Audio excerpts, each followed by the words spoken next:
Democritus, all of life was to be enjoyed and understood. In fact, for him, understanding and enjoyment were pretty much the same thing. He said, a life without festivity is a long road without an inn. Democritus may have come from Abdera, but he was no dummy. Democritus understood that the complex forms, changes, and motions of the material world all derive from the interaction of very simple moving parts. He called these parts atoms.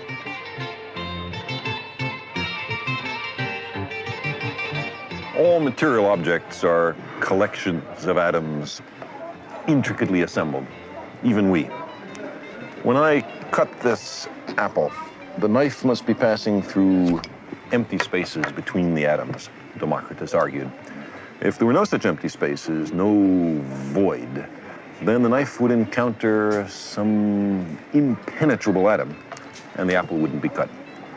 Let's compare the cross-sections of the two pieces. Are the exposed areas exactly equal?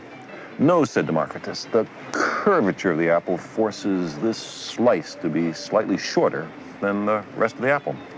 If they were equally tall, then we'd have a cylinder and not an apple. No matter how sharp the knife, these two pieces have unequal cross-sections. But why? Because on the scale of the very small, matter exhibits some irreducible roughness. And this fine scale of roughness, Democritus of Abdera identified with the world of the atoms. His arguments are not those we use today, but they're elegant and subtle and derived from everyday experience. And his conclusions were fundamentally right.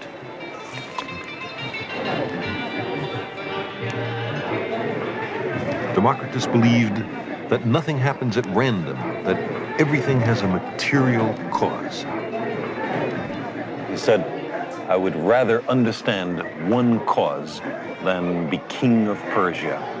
He believed that poverty in a democracy was far better than wealth in a tyranny. He believed that the prevailing religions of his time were evil, and that neither souls nor immortal gods existed.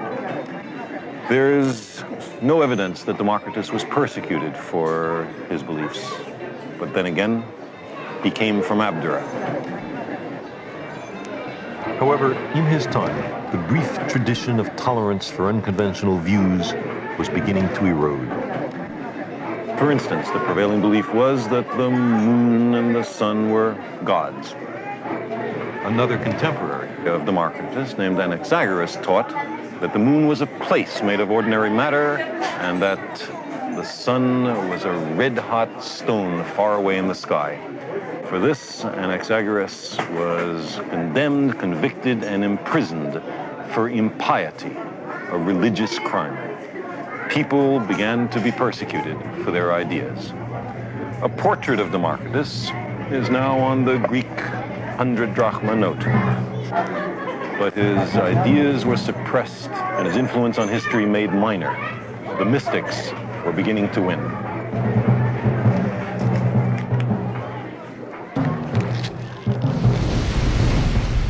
You see, Ionia was also the home of another quite different intellectual tradition. Its founder was Pythagoras, who lived here on Samos in the 6th century BC. According to local legend, this cave was once his abode. Maybe that was once his living room.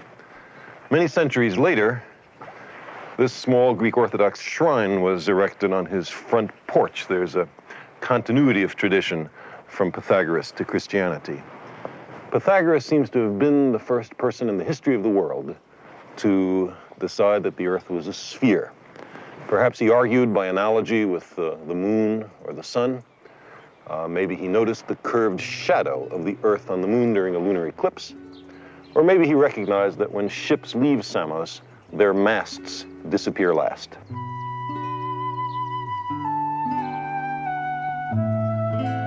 Pythagoras believed that a mathematical harmony underlies all of nature. The modern tradition of mathematical argument, essential in all of science, owes much to him. And the notion that the heavenly bodies move to a kind of music of the spheres, was also derived from Pythagoras. It was he who first used the word cosmos to mean a well-ordered and harmonious universe, a world amenable to human understanding.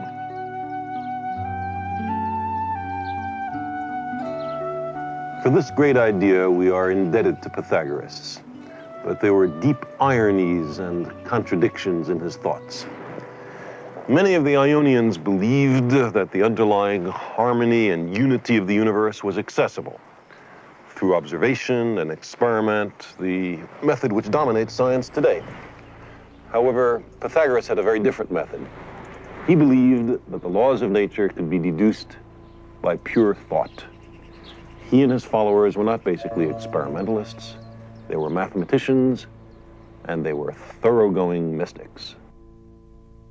They were fascinated by these 5 regular solids, bodies whose faces are all polygons, triangles or squares or pentagons.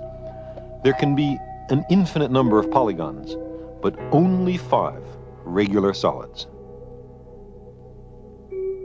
4 of the solids were associated with earth, fire, air, and water. The cube, for example, represented earth. These 4 elements, they thought, make up terrestrial matter. So the 5th solid, they mystically associated with the cosmos. Perhaps it was the substance of the heavens.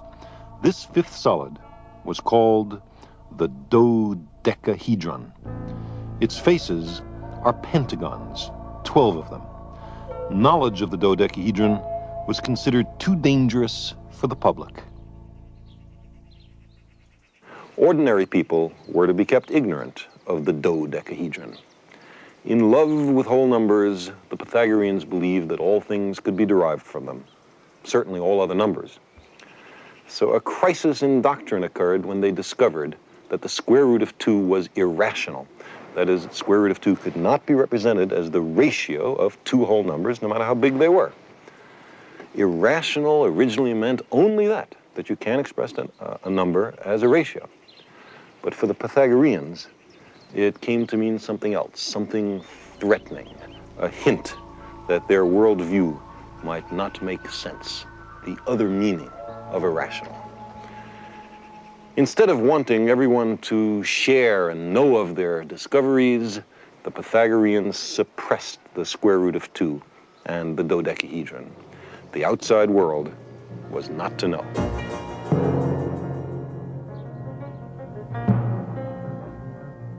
The Pythagoreans had discovered, in the mathematical underpinnings of nature, one of the 2 most powerful scientific tools. The other, of course, is experiment.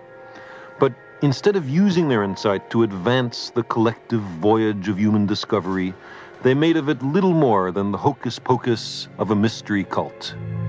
Science and mathematics were to be removed from the hands of the merchants and the artisans. This tendency found its most effective advocate in a follower of Pythagoras named Plato. He preferred the perfection of these mathematical abstractions to the imperfections of everyday life. He believed that ideas were far more real than the natural world. He advised the astronomers not to waste their time observing the stars and planets. It was better, he believed, just to think about them.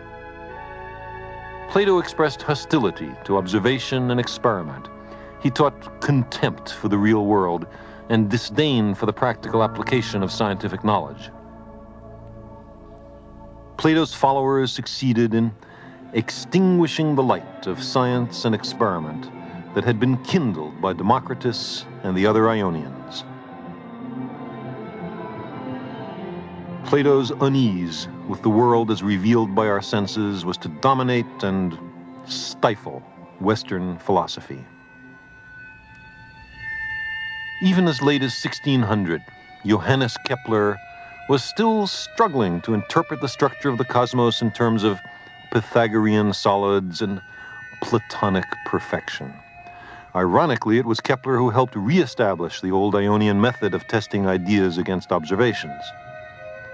But why had science lost its way in the first place? What appeal could these teachings of Pythagoras and Plato have had for their contemporaries?